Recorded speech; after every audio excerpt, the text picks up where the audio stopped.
Alright, so you probably realized that mouse is ass and you want a tablet for OSU. So we've decided to test out some of the most popular tablets and see which is the best for performance and price. We will not be reviewing these tablets for performance and art, as you can see here. This is just an OSU performance review only. We're going to go over them each in order, so if you want to know our final thoughts, you can just skip to the conclusion at the end of the video. Please keep in note that we've not been financially compensated, and we bought all these tablets with our own money. None of these tablets have been sent out from manufacturers for free or reviewing. We've tried to make this review as fair as possible. Doing so, all of these tablets will be using Haku's custom drivers with the same active area. Keep in note that both of us drag, so it might be different for hover players. Furthermore, these are just our own opinions and your playstyle or opinion could be different. We're going to review 6 tablets in total, 2 from Huion, 2 from Wacom, and 2 from XP Pen. Also keep in mind that we aren't OSU professionals and we personally just play for fun and not for the ranks. Basically, we're trash.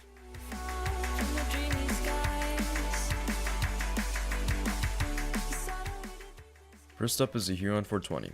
This is basically the H420, except it doesn't have any buttons on the tablet, marked at the price of $21.24 on Amazon as of today. The active area is 4 by 2.23 inches and the overall tablet is 6.96 by 4.4 inches. It comes with 4 extra nibs to replace, which is better than nothing. The material of this tablet is plastic, which is pretty common in all tablets. This was the first tablet I had in the beginning, and to be frank, you shouldn't bother getting this tablet. There's some pros such as the small and compact size, good material for dragging, and a detachable cable. But the cons are mind-blowing. First off, the pen needs a AAA battery, which makes hovering players get fatigued more easily. Speaking of hovering, on Huion's website it claims to have the hovering distance of 4mm, but on the packaging it advertises of having 6mm of hovering height, which is confusing. Although in my opinion, both hovering distances are really low, especially with the pen being so heavy. There is however a second solution, which is buying another pen from them, which is a rechargeable light one, but will set you back another $20, which is about the same price of the entire package, including the tablet. Another issue is involving the pen buttons being glitchy in game. When I'm in a map and I accidentally press one of the buttons, my cursor just jumps around. I myself had to remove the buttons so this issue wouldn't be happening anymore. In my personal use, the pen's thread kinda wore out, so if I screw it in too much, it will just unscrew. Although I think this is my personal fault, so I won't make this affect its rating. In my opinion, there's another tablet that we'll get into that will destroy the 420 for about the same price. Overall, I'd give this tablet a 4 out of 10. Good for beginners, but overall, not worth it for specs.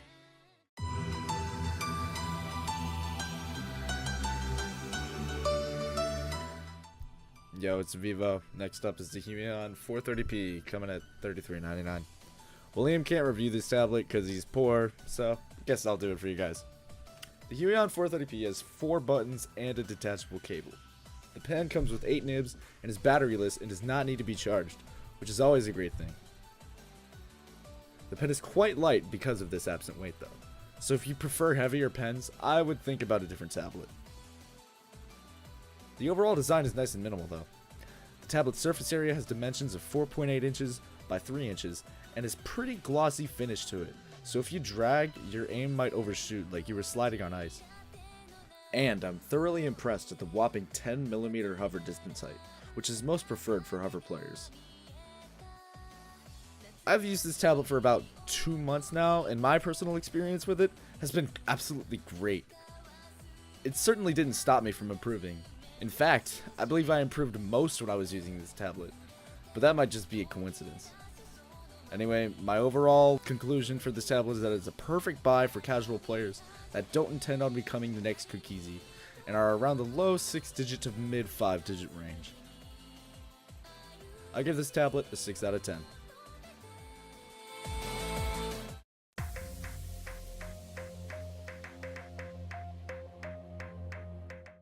The second tablet I personally bought was the Wacom CTL-471. It was a huge upgrade over the 420, mainly because of its pen. The price is dependent where you're buying it from. On Amazon, it's about $100, but on eBay, which is where I bought mine, was $58.49. The active area is 5.9 by 3.7 inches, which is really big, and the overall size is 8.3 by 5.7 inches. The reading height is about 7mm, which is okay in my opinion when I used to hover. This is a tablet I've used for about 1 year and has gotten me to 5 digits. The pros of this tablet is active area, detachable cable, responsiveness, and overall quality. The active area is a huge plus to its customizability on where you want your area to be positioned if you have a smaller active area. For example, if your area is small, you can position it to the bottom left, right, you get it. The detachable cable is a huge plus because if, for example, you break it somehow, you can just replace it using a phone charger or an Android tablet charger. The pen doesn't use any batteries, which makes it thin and light, which is a huge plus for people who prefer light pens. The pen is also compatible with the CTL or CTH-480, which is more convenient if you switch in between. The overall responsiveness is really good. I don't feel any latency using it with Haku's drivers, so it's good. The cons about this tablet is its availability and price. The 471 is a discontinued tablet from Wacom, so if you were going to buy it, it would be either secondhand or new, but a really high price. Range from $50 on eBay all the way up to $100 on Amazon. But overall, I'll give it an 8 out of 10. It was pretty much flawless and never gave me any issues.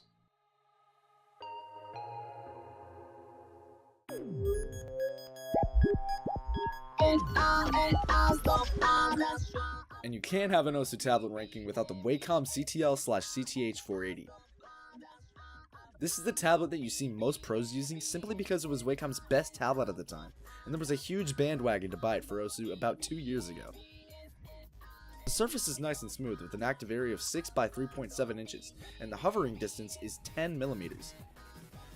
This hovering height made it the best of its time, with the design being absolutely nut-worthy, with 4 programmable buttons and a detachable cable. The surface is slightly slanted towards the front though, which is a part of your personal preference whether you like that or not. The pen is my absolute favorite pen out of all tablet pens that I've ever used. However, I will stress this once again that the design is really what makes this tablet great.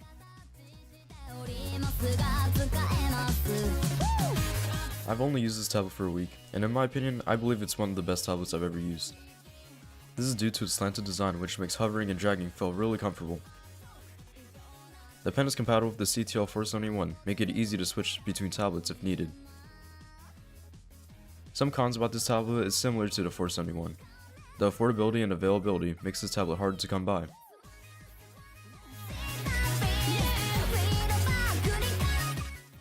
I give this tablet a 9 out of 10 and not a 10 simply because Wacom has discontinued this product and you can only buy it refurbished for $60 on their website.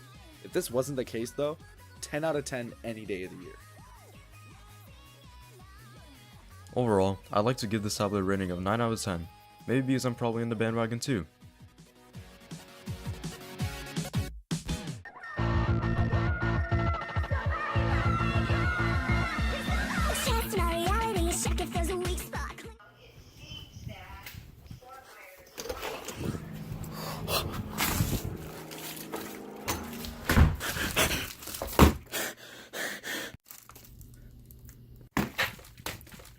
Shit. Okay, now we're moving on to the 420 killer, the XP Pen G430S, not to be mistaken by the Huion H430P. The design is very minimal and the surface area is extremely thin at 2mm thick, which is something that I personally find beneficial to my performance in game. The hover distance is 8mm and the active area is small but not too small at 4 by 3 inches, with the overall tablet size standing at 6 by 4.5 inches, putting this tablet at the smallest tablet on this list, which isn't necessarily a bad thing. For example, I like to tape my tablets down to maintain consistency. Unfortunately, my tablet placement is where my mouse used to be, so I have to adjust to using my mouse in a different area for when I play other games like Counter-Strike or Siege. But with this tablet, I don't have to adjust nearly as much due to its compact size. Anyway, the pen works just like a real pen, no battery and no charging required, and it comes with 10 replaceable nibs, which is something that us draggers are tremendously grateful for. There is one thing, however, that I found to be faulty with this tablet, and it was when I was in the middle of a map and I accidentally pressed one of the pen buttons. This instantly froze my cursor in the last place it was in before I pressed the button. My cursor remained there for the entirety of the time I was holding down the button. So I tried different drivers and the problem remained, so this seems like a hardware issue rather than a software one. But other than that, I found no issues whatsoever, and I personally don't see why you wouldn't get this over the Huion 420.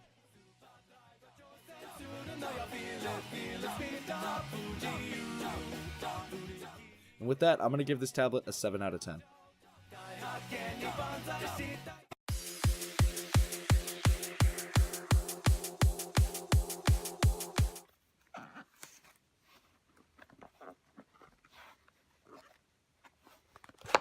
Oh sh.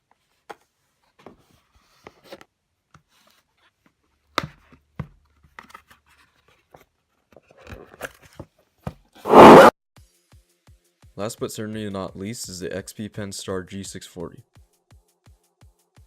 The G640 is one of the most popular tablets as of 2018, and I could see why. Just being honest, I personally hopped into this bandwagon for about a month ago, but I don't regret it. This tablet is currently $32.99 on Amazon, with a $2 coupon if you act fast. The design of this tablet is similar to its younger brother, the G430S. This isn't bad, however. Its thickness is 2mm, which makes it easy to travel around with. For example, LAN parties, event with your weeb friends, and other activities. Things stop being similar, however, when talking about its specs. Its hovering distance is 10mm, making it one of the best hovering tablets as of right now.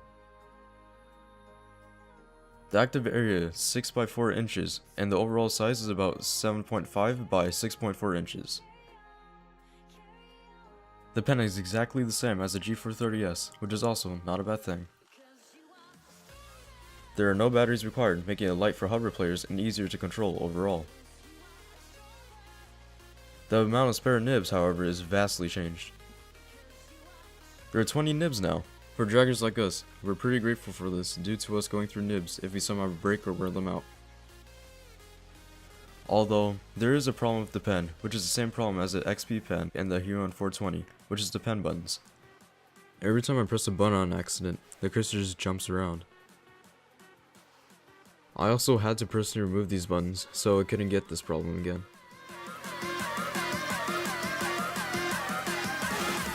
As for my review of the Star G640, this is my absolute favorite tablet that I've used so far. I've owned it for the longest time out of all my other tablets simply because of this. From the design, you can immediately tell that this is a performance tablet, perfect for OC gaming. The surface is nice and smooth, but it does wear out pretty quickly. The cable is also detachable, which is always nice.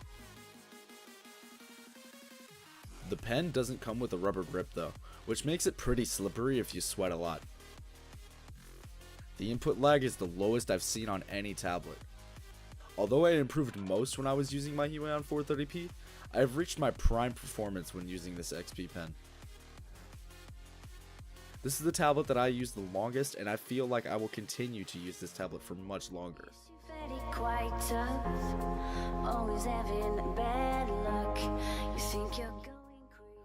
Overall, I'll give this tablet a 9 out of 10. This is one of the best tablets you could get as of right now for its price. In my use, it probably had the least amount of input lag.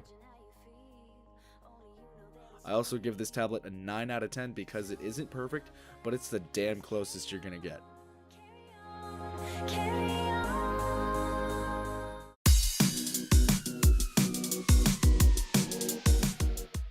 In conclusion, if you already have a Wacom CTL or CTH480, I would just stick with it.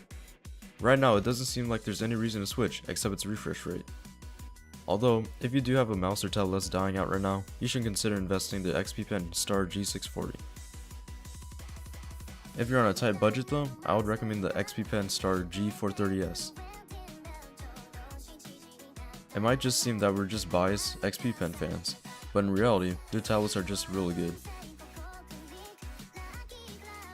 Anyway, this wraps up the video. Hopefully this video helped you. Make sure to check out Vevo, the one that helped me in this video. Also check out some of my other friends, and Please subscribe to my channel, it's kinda dead.